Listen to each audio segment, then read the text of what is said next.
Existiram movimentos eugenistas no Brasil? A resposta para essa pergunta é sim, e é isso que você verá no vídeo de hoje. Eu sou o professor Silvânio Barcelos e estamos dando continuidade à nossa série de vídeos programada para este ano de 2023, com temas relacionados à história, geopolítica e também atualidades, que são destinadas aos meus alunos da Escola Tiradentes aqui de Cuiabá e também aos amantes do conhecimento em geral. Pessoal, provavelmente, esse será o vídeo mais sensível que eu estou postando aqui no meu canal. No ano de 1929, ocorreu o primeiro Congresso de Eugenia do Brasil, que foi fundado pelo Miguel Couto e presidido por Roquete Pinto, que era diretor do Museu Nacional, e também assistido pelo secretário Renato Kell, um dos mais notórios eugenistas do Brasil. Pessoal, a ideia de eugenia foi cunhada pelo primo do Charles Darwin, o Francis Galton. O Francis Galton pega a parte da teoria do Darwin relacionada à seleção natural das espécies e aplica ao ser humano, criando aí a ideia de darwinismo social, purificação da raça e tudo mais. Pessoal, o pano de fundo que tem por trás dessas ideias, dessas iniciativas, passa aí pelo controle social, redução da população e tudo mais, Bom, e se eu disser para vocês, que isso está intimamente ligado ao movimento globalista internacional,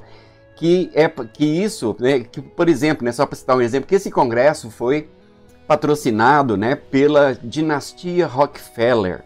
Dá de acreditar nisso? Pois é. A gente vive num mundo muito estranho, não é, gente? Bom, pessoal, lendo aqui uma obra do Alexandre Costa, que é esta aqui que eu estou mostrando, O Brasil e a Nova Ordem Mundial, do professor Alexandre Costa, do qual eu sou aluno, Eu tenho um curso que fala sobre Nova Ordem Mundial, globalismo, e é um curso excelente, eu indico, para todo mundo que quer se tornar uma pessoa mais consciente do que está por trás do jogo político, desse complicado painel político, da geopolítica internacional, não é, gente? Bom, só para ter uma ideia aí, como os globalistas, interferem diretamente aí nos governos, nos outros países, eu vou ler só um trecho, vou pedir licença para ler só um trecho aqui que está na página 89, onde o professor Alexandre Costa fala sobre a atuação da família Rockefeller aqui no Brasil, Só um instantinho, deixa eu localizar aqui a página 89.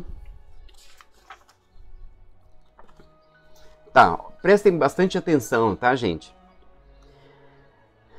Tá aqui, na página 89. Nas primeiras décadas do século XX, tem início outro fenômeno que iria impactar as decisões políticas posteriores. A chegada das fundações estrangeiras, ou ONGs, como chamamos atualmente. Uma das pioneiras foi a Rockefeller Foundation, instalada no Rio de Janeiro em 1916, apenas 3 anos após a sua criação.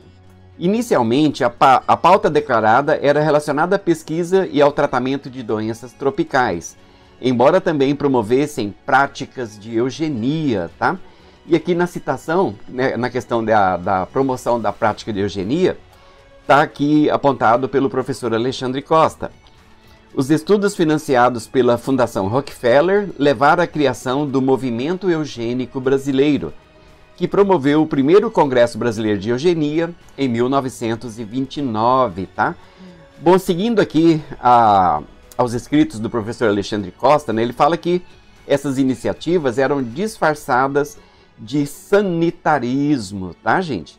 Vejam só, não é, pessoal? Como o mundo é estranho e a gente precisa estudar muito. É preciso sair da Matrix, utilizando aí uma figura de linguagem, para a gente entender o que se passa nos bastidores da geopolítica internacional. Bom, muita gente leva sua vida aí tranquilamente, sem perceber que estamos sendo todos controlados, O professor Alexandre Costa costuma dizer que tem muita gente que tem assim, um nível de alienação tão profunda que que ele leva uma pedrada no peito e olha para trás, não é, gente? Bom, certamente não é o nosso caso, não é, pessoal? Nós estamos atentos e por isso a gente precisa estudar bastante, tá, gente? Bom, nesse vídeo a gente vai esmiuçar um pouco aí a natureza deste congresso de eugenia que aconteceu em 1929, tá, pessoal? Eu espero que vocês gostem desse conteúdo, assistam até o final, é extremamente importante e vai abrir a sua cabeça com certeza para essa realidade mais profunda. Bom, se você gostar desse conteúdo, eu peço que se inscreva no meu canal, como uma forma de me ajudar, não é?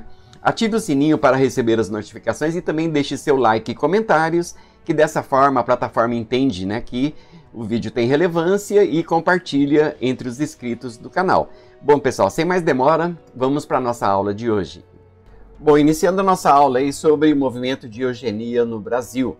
Bom, parte desses conteúdos eu retirei aqui de um artigo publicado por Tiago Ferreira na página do site Instituto GLE10, tá? Um artigo extremamente importante. Bom, de acordo com esse artigo, né, eugenia é um termo que veio do grego e significa bem-nascido. A eugenia surgiu para validar a segregação hierárquica, explica a pesquisadora Pietra Divan, autora do livro Raça Pura, uma história da eugenia no Brasil e no mundo. A ideia de eugenia foi disseminada por Francis Galton, responsável por criar o termo em 1883. Ele imaginava que o conceito de seleção natural de Charles Darwin, que por sinal era seu primo, também se aplicava aos seres humanos. Seu projeto pretendia comprovar que a capacidade intelectual era hereditária, ou seja, passava de membro para membro da família, e assim justificar a exclusão dos negros, imigrantes asiáticos e deficientes de todos os tipos. Para isso, ele analisou a biografia de mais de 9.000 famílias.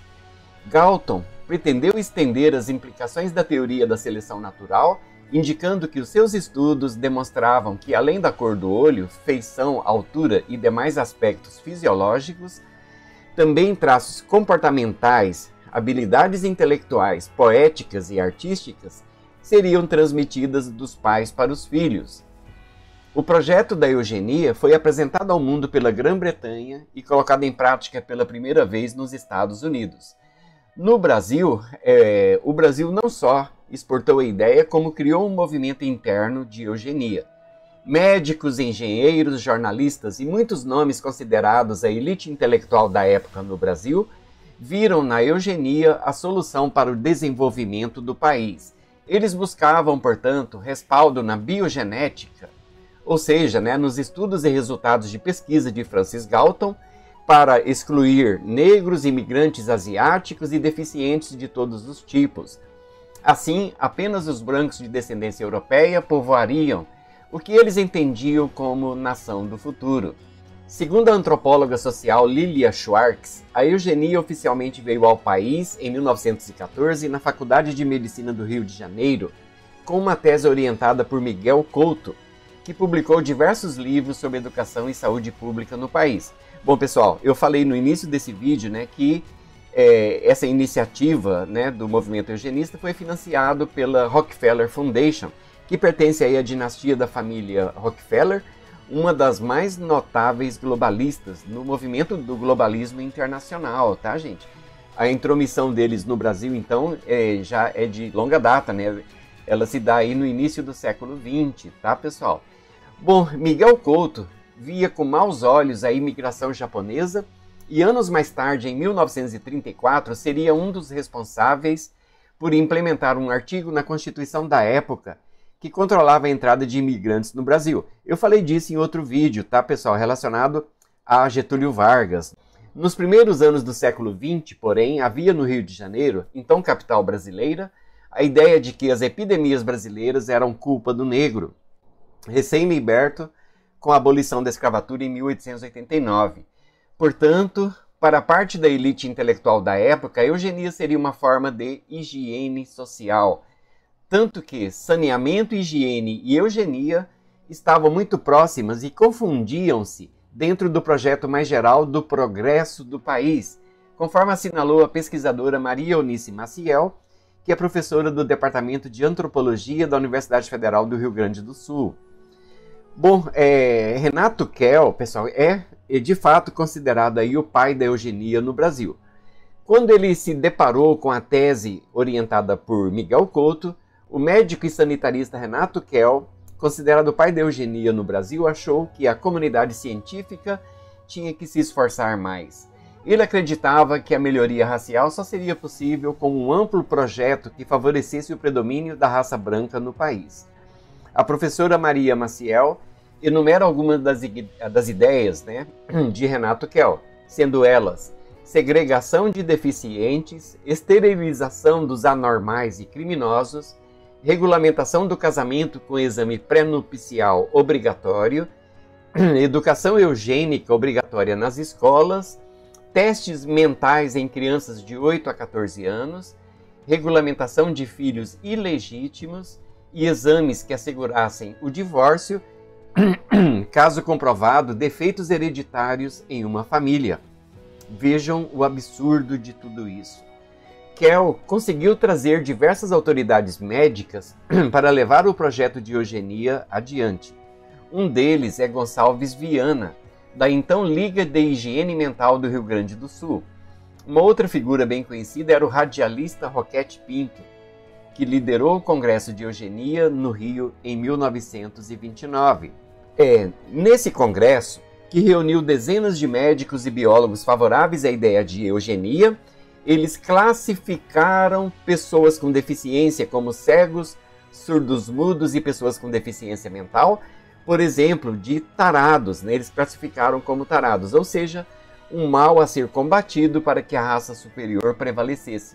Mulheres eram tidas como procriadoras e a eugenia para eles era uma forma de advertência do perigo que ameaça a raça com o feminismo, como assinalou Maciel. Na mesma época, chegou a ser organizado um concurso de eugenia que serviria para premiar as 3 crianças que mais se aproximassem do tipo eugênico ideal, conforme anunciava o cartaz. As vencedoras do concurso eram todas garotas brancas que foram classificadas como boas procriadoras. Segundo Pietra Divan, em escala nacional e política, a eugenia era um super projeto, porque permitia identificar as características raciais e físicas consideradas ruins pelos mais ricos da época e cortar o mal para desenvolver apenas as boas características em cada pessoa. Bom, quem eram os intelectuais a favor, né, da eugenia? Nas décadas de 1920 e 1930, o pensamento eugenista cooptou muitos nomes influentes, como Júlio de Mesquita, proprietário do jornal O Estado de São Paulo, Oliveira Viana, jurista e sociólogo considerado imortal pela Academia Brasileira de Letras, e o fundador da Faculdade de Medicina de São Paulo, Arnaldo Vieira de Carvalho, que dá nome à conhecida Avenida Doutor Arnaldo, no centro da capital paulista. O renomado autor de Sítio do Pica-Pau Amarelo, Monteiro Lobato, não só era bastante próximo de Renato Kell, como chegou a escrever um livro baseado nas ideias de eugenia. Publicado em 1926, O Presidente Negro, o Choque das Raças, falava de um homem negro que assumiria a Casa Branca no ano de 2228 e uniria todos os brancos dos Estados Unidos a ponto de esterilizar e exterminar os negros de seu país. Pouco depois de lançar o livro, Lobato menciona o amigo em termos que hoje soam assustadores. Nessa citação, né, do Monteiro Lobato, segue-se o seguinte: Renato, tu és o pai da eugenia no Brasil, e a ti devia eu dedicar meu choque, grito de guerra pró-eugenia. Vejo que errei não te pondo lá no frontispício, mas perdoai a este estropiado amigo. Precisamos lançar, vulgarizar essas ideias. A humanidade precisa de uma coisa só: poda. É como a vinha, né? Ele faz menção aí à prática, né, de poda da vinha, tá, gente? Então, no pensamento aí do Monteiro Lobato, né, a humanidade também necessitaria, né, ser podada, né, gente? Vejam o absurdo de tudo isso, né? Bom, e quem era contra, né? nem tudo está perdido. Um dos maiores opositores ao ideal de eugenia foi o médico sergipano Manuel Bonfim. Em 1905, ele publicou uma obra que irritou a comunidade médica, o livro A América Latina, Males de Origem. Ele chamou a eugenia de falsa ciência, e é isso mesmo, né? Convenhamos, não é? E expôs o preconceito declarado dos europeus em relação aos latino-americanos. O livro é uma análise das causas da miséria e do atraso geral do continente, em que desmascarava o chamado racismo científico, explica o sociólogo Jefferson Medeiros, da Universidade Federal de Pernambuco.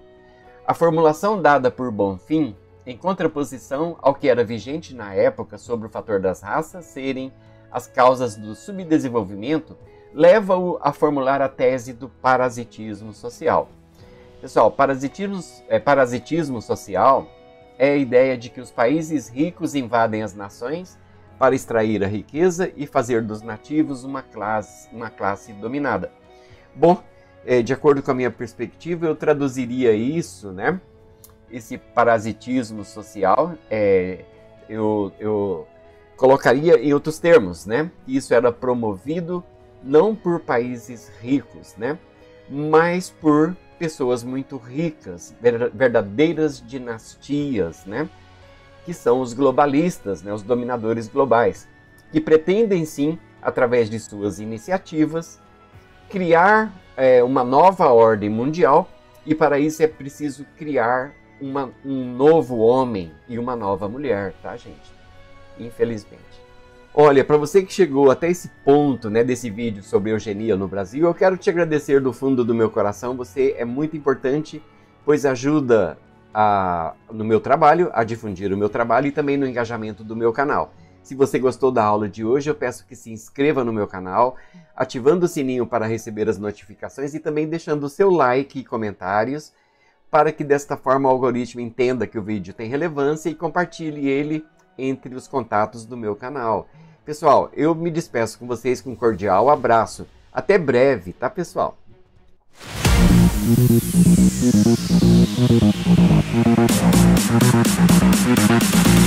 Check it.